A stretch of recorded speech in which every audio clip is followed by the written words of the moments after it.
I used to think being the calm one in my family was a virtue. Looking back now, from the distance of 8 months, I understand it was just a slower kind of failure. My name is David. I was 41 the winter my mother called me at 11:47 p.m. And I remember the time exactly because I'd been staring at the clock, debating whether to let it go to voicemail. That's this part I don't say out loud much, that I almost didn't pick up. For years, I'd been the buffer between my brother Ryan and everyone else. Ryan had a temper he called passion, and a wife, Chelsea, who had a way of saying things about our mother. She's getting difficult, she's getting confused, she's a lot to manage. That I let slide because confronting it felt harder than tolerating it.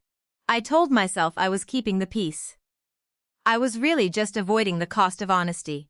When I finally answered that night, my mother's voice was thin, controlled in the way people get when they're trying very hard not to fall apart. "I'm fine," she said first, which is how I knew she wasn't. It took 4 minutes to get the address out of her, a gas station off Route 9, 200 miles north. She wouldn't say why she was there, she wouldn't say what happened. She just kept repeating that she didn't want to be a bother. I drove through a blizzard that night. Visibility down to nothing in places. The kind of storm you're not supposed to be on the road for. I won't pretend the drive was the hard part. The hard part was what I did with 6 hours alone in a car, with nothing but my own thoughts. I remembered Ryan raising his voice at Thanksgiving 2 years earlier, and my mother flinching. Actually flinching. Before quickly laughing it off, I remembered Chelsea saying, over coffee, that Linda needed to understand she couldn't live with them forever, and me saying nothing, because it wasn't my house, wasn't my marriage, wasn't my business.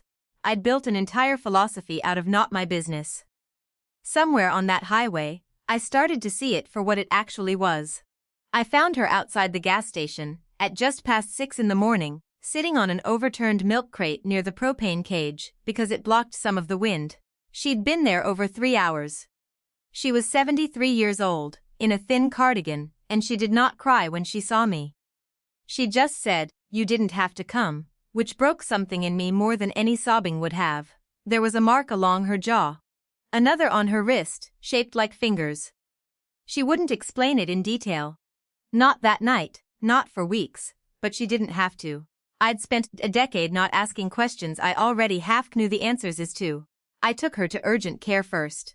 Not because I'd already decided what I'd do next, but because I needed someone with no stake in my family to look at her and tell me plainly what I was looking at. The physician documented everything. That documentation, nothing, mattered more than anything I could have said to Ryan myself. I called Ryan exactly once. I didn't yell.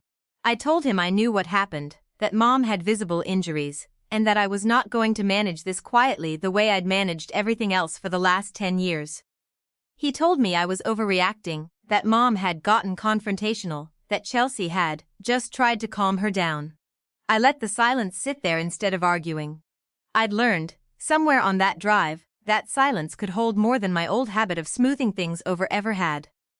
What happened after wasn't dramatic. It wasn't supposed to be.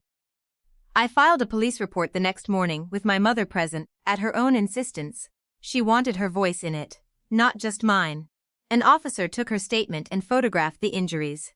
Adult Protective Services opened a welfare case. A caseworker visited Ryan and Chelsea's home 2 weeks later, unannounced, the way these things are done. I wasn't in the room for that. I only know it happened because Ryan called me afterward, furious, asking how I could do this to the family. I told him I didn't do anything, I just stopped protecting people who didn't deserve it. The investigation is technically still open. There's a restraining order in place while it proceeds. Ryan has retained a lawyer. Whether charges follow, I don't know yet, and I've stopped pretending I need that outcome to feel like I did the right thing. I did the only thing I could live with. That's a different kind of certainty than justice. But it's the one I have. My mother lives with me now. Some mornings she's steady, almost herself. Other mornings she goes quiet in a way that has nothing to do with the cold outside. We don't talk about Ryan much. There isn't a version of this where the family comes back together whole, and I've made peace with that faster than I expected to. What I haven't made peace with is my own decade of silence, how long I let reasonable stand in for honest. I don't know if that's guilt or just clarity arriving late. Some nights I still think about the gas station. Not the blizzard, not even her injuries. Just her sitting on that crate, cold, saying she didn't want to be a bother. I think about how long she must have believed that.